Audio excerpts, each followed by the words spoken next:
Hey, how's it going everybody? Happy Friday. My name is Trinidad and welcome back to my channel where I talk about college tips and vlog about my college experience. If you're new to this channel, make sure you hit that subscribe button below and knock that little notification bell so that way you can be notified when my newest content is released. Also, you can follow me on Instagram. If you have any questions, you can hit me up with a DM. I'll be more than happy to answer any of those questions that you may have. And in today's video, I'm going to be talking about why I believe college isn't really enough anymore. Since the 1940s to 2020, there has been a dramatic increase in college graduates. Males are sitting about at approximately 37%, whereas females are sitting at about a 38% that attend a four-year institution and graduate in the field that they choose to study.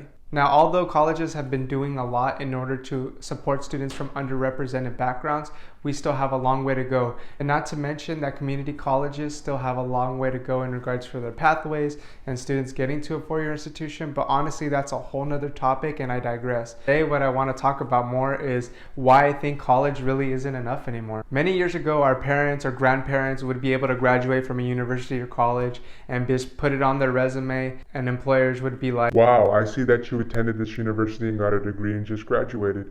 Congratulations. Welcome to our corporate office. You're going to start Monday." Nowadays, that doesn't really happen anymore because there's so many college students that are graduating and trying to find a job. But honestly, employers nowadays, they're looking for the experience. And what ends up happening is that a lot of students are looking for these jobs after graduation and then not being able to land anything. And it sucks because we dig ourselves into a financial debt or situation where we pulled out money to attend college so that we could get a better job or career for the future, but nobody's willing to give us the opportunity. And honestly, employers are looking to give these opportunities to students who have the experience or have some previous background in it.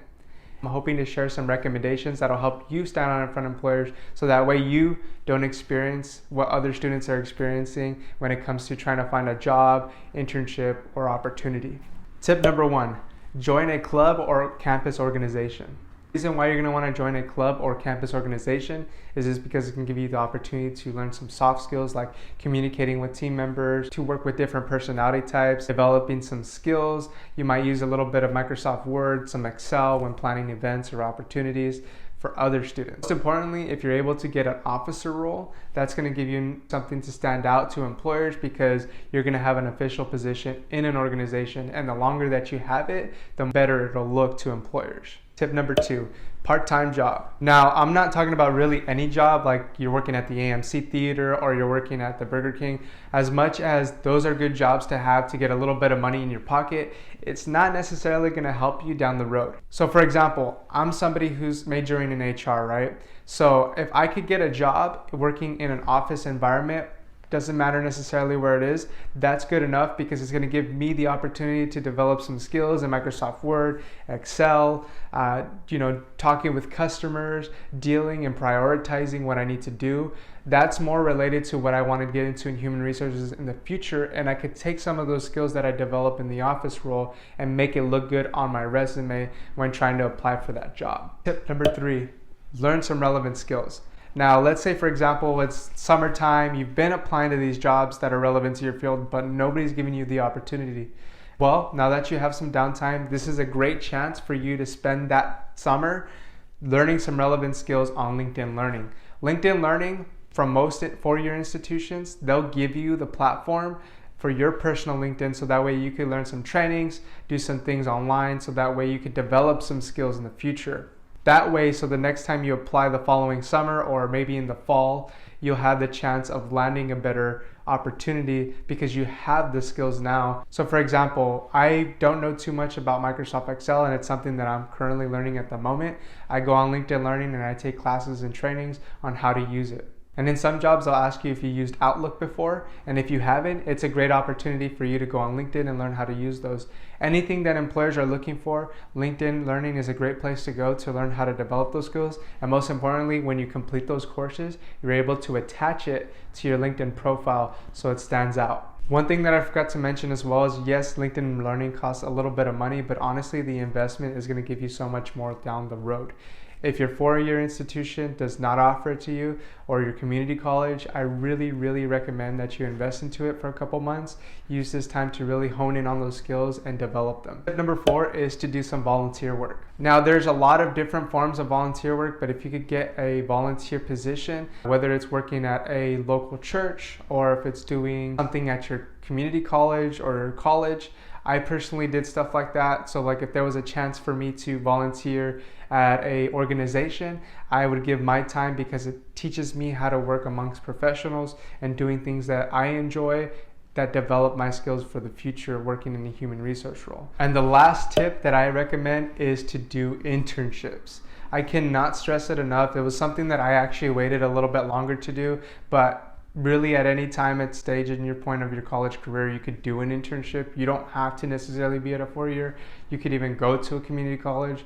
I didn't do this because I wanted to focus a little bit more on my academics, but it is such a staple for you to have an internship role under your resume because it shows that you've been in an office environment, you know how to communicate with professionals, and you develop some skills and you're familiar with a lot of these tools and platforms that these corporate offices use. If you could get an internship, it's a great chance for you to develop those skills and hone in on them. Another thing I want to talk about is I don't recommend to do unpaid internships. I could make a whole nother video on that explaining why I don't recommend it.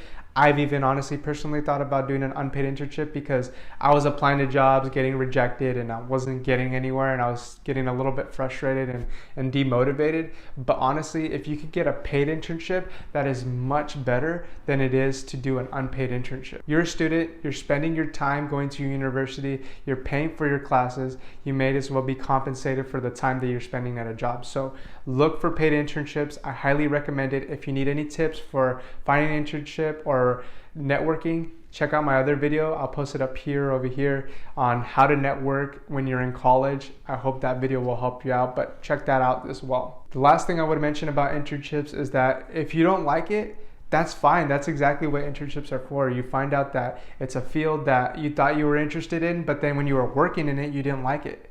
Then that's totally fine.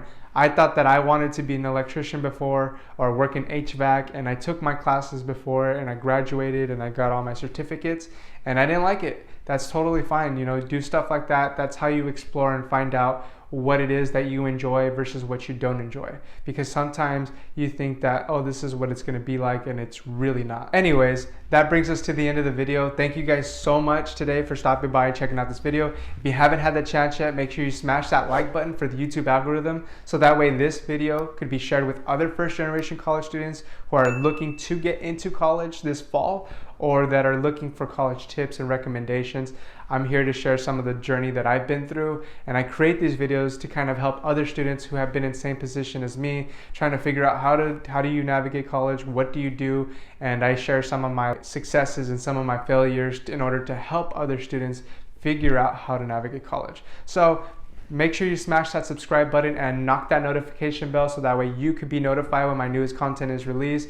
Follow me on Instagram. Hit me up if you have any questions. Thank you all so much. I hope you guys have a wonderful weekend, and I'll see you next week on the next video.